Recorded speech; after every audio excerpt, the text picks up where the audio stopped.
Binance Staking and Launchpool are interconnected platforms that allow users to earn rewards through staking their cryptocurrencies. In this tutorial, we'll take a look at Binance Staking and Launchpool, including their relationship and usage methods. But before we get started, click on the like button, subscribe to the channel, and turn on notifications so you never miss our latest updates.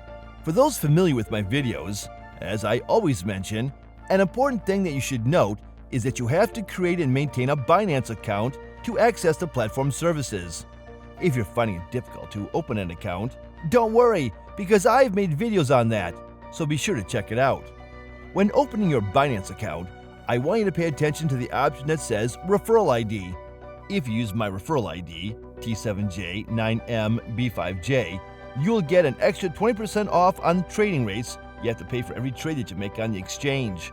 All you have to do to get that 20% off is go to the Referral ID dropdown and click on it.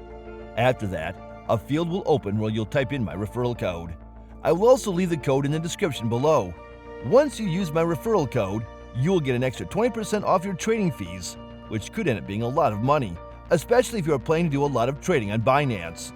So, staking is a process where investors lock up a portion of their cryptocurrency to support and secure the operations of a blockchain network. In return, they are rewarded with additional cryptocurrency, making it a popular way to earn passive income. It plays an important role in proof-of-stake blockchains, ensuring the network stability while giving investors a chance to grow their assets effortlessly.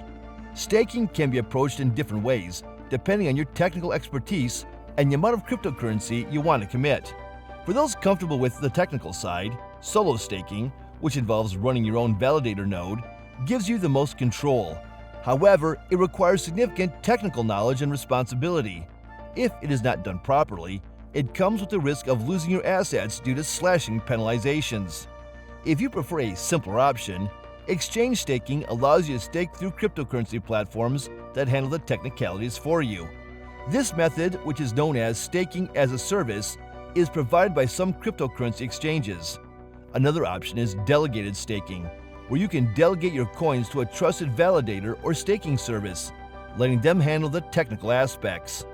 Staking pool is yet another option, and it allows users to stake their coins with other users.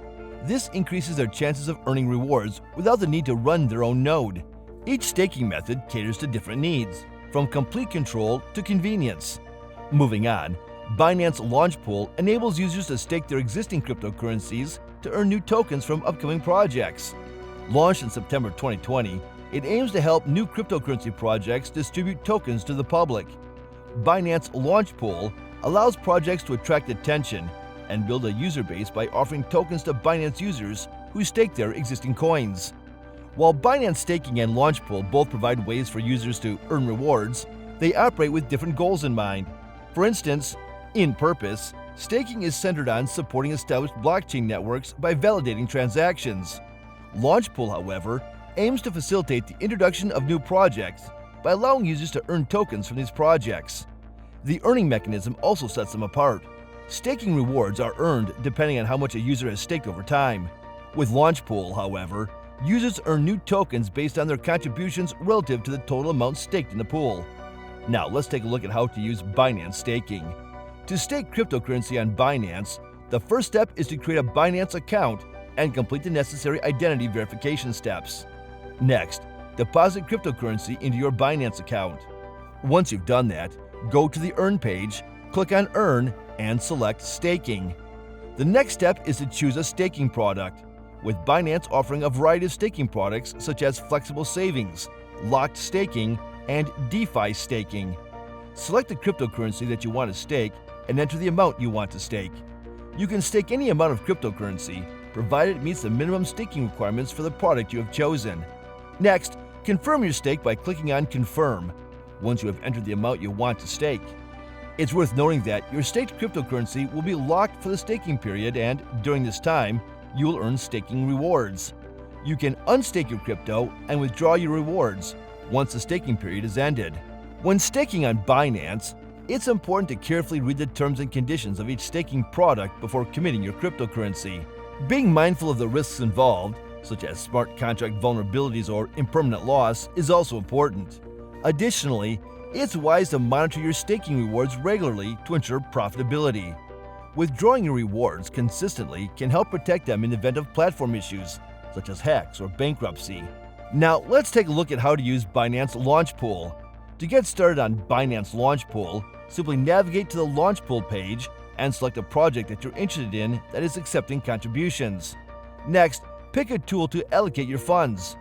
Once your assets are locked in, you'll start earning the project tokens. Binance Staking and Launchpool are powerful tools for cryptocurrency holders looking to maximize their investments. By understanding how each platform works and their relationship with one another, you can make informed decisions that align with their financial goals. That brings us to the end of this tutorial. Don't forget to use my referral code when opening your Binance account to enjoy 20% off your trading fees on the platform. As I said earlier, I will leave the code in the description below. If you're yet to subscribe, be sure to do that now because there are more tutorials on the way.